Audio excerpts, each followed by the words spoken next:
There is a quiet knowing stirring within you, a restlessness that your daily life can no longer contain, a sense that a great change is not coming but is already here, waiting for your permission to begin.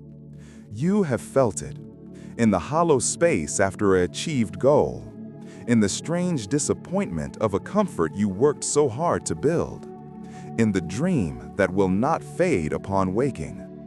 For years, you may have called this feeling anxiety, a problem to be solved, a weakness to be overcome.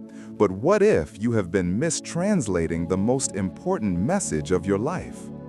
Carl Jung once wrote, "Who looks outside dreams, who looks inside awakes."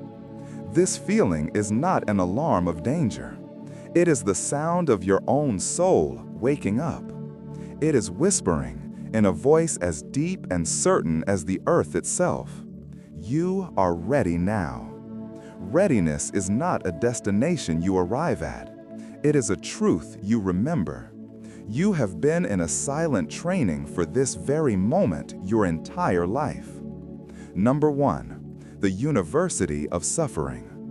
Every heartache you have endured was not a punishment, but a lesson in depth. It carved out a capacity within you to feel, to empathize, to understand the language of the human heart in a way that comfort never could. That pain was not a wall, it was a doorway. Number 2, the apprenticeship of the mask. The roles you have played, the pleaser, the achiever, the strong one, were not merely falsehoods. They were necessary rehearsals. You had to wear the mask of the healer to discover the genuine compassion within you. You had to play the warrior to find the real courage that was already there, sleeping in your bones. The persona was not the enemy. It was the costume for your practice. And now, the performance is over. There was a man who spent 20 years building a business, a perfect image of success. He believed his readiness was in the next milestone, the next million. Then a sudden loss swept it all away. In the devastating silence that followed, he expected to find nothing but rubble. But instead, he found a foundation he never knew he had, a resilience, a clarity. A man stripped of what he had, who suddenly discovered who he was. He thought he had lost everything. But the universe had only taken the props away so he could finally see the stage. And on that stage, he was standing, solid, real, ready. Number 3, the silent cultivation of the shadow. Even the parts you have hated and hidden, the anger, the fear, the vulnerability, have been preparing you. Your shadow is not your shame. It is your unused fuel, your unclaimed power. That anger holds the boundaries you were afraid to set. That fear holds a reverence for life you were too busy to feel.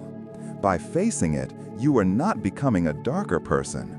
You are becoming a whole one. And wholeness is the essence of readiness. So, what does it feel like, this readiness? It does not feel like fearless confidence.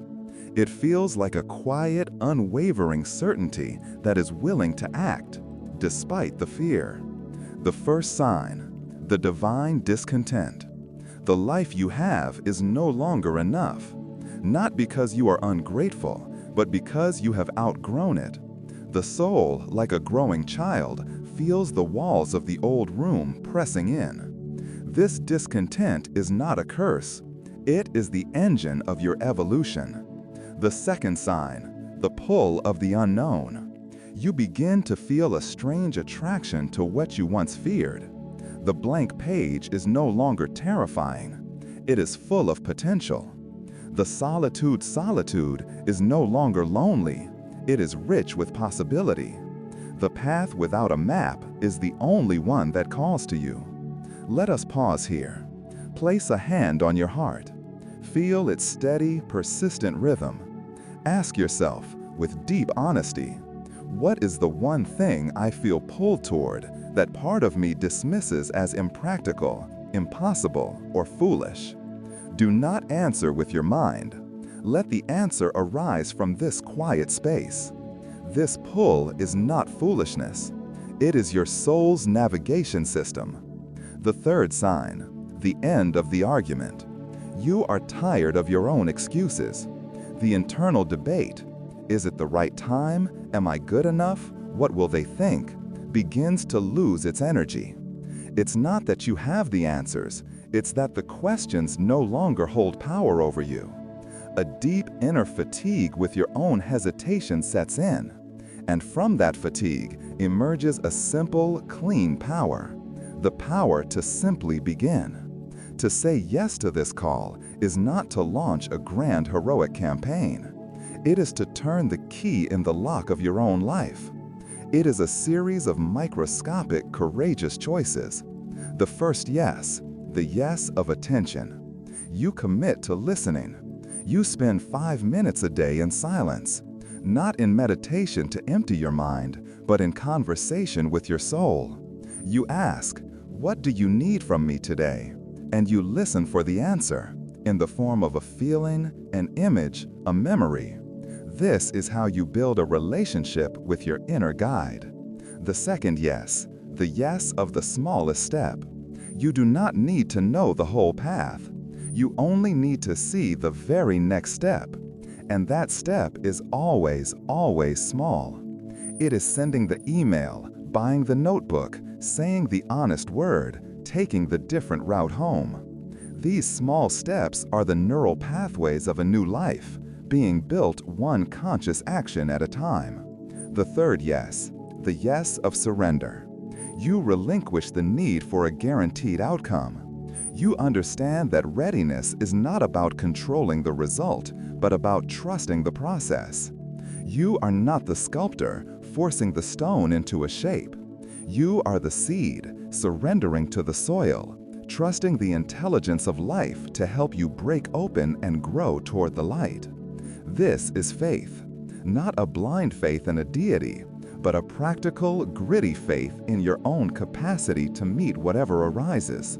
The preparation is over. The training is complete. All the joy and all the suffering, all the triumphs and all the failures have been the curriculum. You are not being called because you are perfect. You are being called because you are complete.